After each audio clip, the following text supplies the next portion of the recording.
Mr. Justin Njeru has devoted his life to coffee farming in the lush tropics surrounding majestic Mount Kenya. But the first time that he had tasted his own quality coffee was when I visited from the UK and stayed at his hotel and gave him a present of a bag of freshly ground coffee beans that had been grown on the slopes of Mount Kenya, but I bought them in a supermarket in London.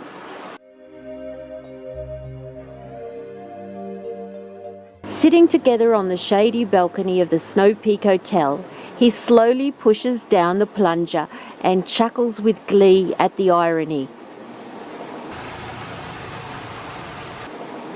At the age of 76, married to wife Sylvia for 47 years, father of 6 and grandfather of 11, Mr. Njeru has a renewed sense of purpose. He is finally defying the British colonialists, and the taste of revenge is sweet. He explains that in the 1950s, the British rulers made it illegal for the local people in the fertile coffee-growing region of Meru to drink their own coffee.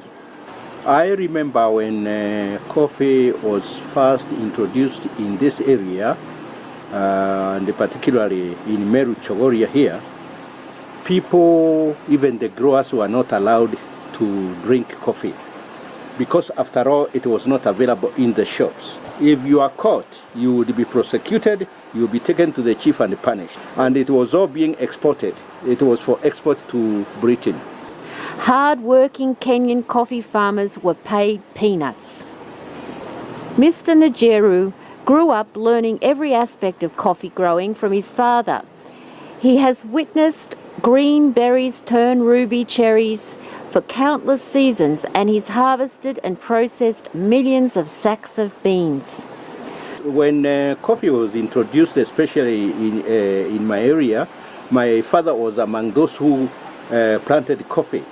And during that time, we didn't have good farm implements, especially for digging holes and whatever. So the young people, that is the children, school-going children, were used to dig holes, and then even they were there when coffee was being planted. And those who grew up in coffee growing families had to develop that interest, and I am among those who developed interest since 1950 up to now. I still have that passion, and I like growing coffee. He nurtures 15,000 trees spread over 17 acres of idyllic farmland of volcanic red soil, basking under blue skies of endless sunshine and generous rainfall, producing some of the finest coffee in the world.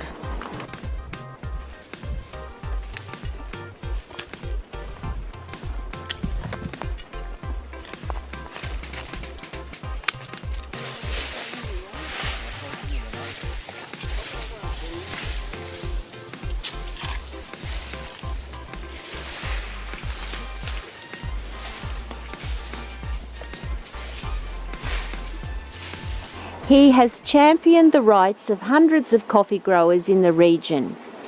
As chairman of the Mount Kenya Coffee Growers Association, and yet even today, 56 years after independence from British rule in 1963, farmers are still exploited by the middlemen and paid peanuts for their delectable beans. Initially, growing coffee was really difficult because it had been difficult for the African to grow coffee. So the conditions attached to the coffee growing were so stringent that one had to grow only a few trees because it was difficult to comply with the condition. Nevertheless, even after, say, coffee, people grew coffee and we were allowed to process our own coffee, the conditions are still very, very, very strict that if you don't follow them, the outcome won't be good.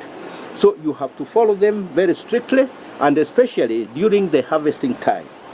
While coffee connoisseurs around the world are insatiable for their daily caffeine fix, the farmers of Kenya do not receive a fair price for their top quality product, their arduous labour and their loving dedication to achieve perfection.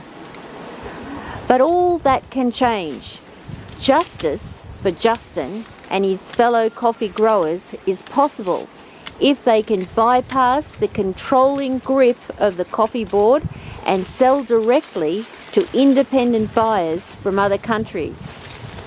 People should be allowed to do their own marketing, and they should be free to sell their coffee to the willing buyer, willing seller, rather than the government restrictions which have been there hitherto, that one has to get approval, or the coffee has to go through the auctioning. What we are trying to fight for, or what we have been fighting for, is that we should be allowed to sell our coffee freely to whoever wishes to buy from us. As international trade markets relax, there is hope that Kenyan farmers will finally receive a fair price for their coffee, their expertise and their labour. And maybe the local people will even get to enjoy a freshly ground brew of this elixir of life.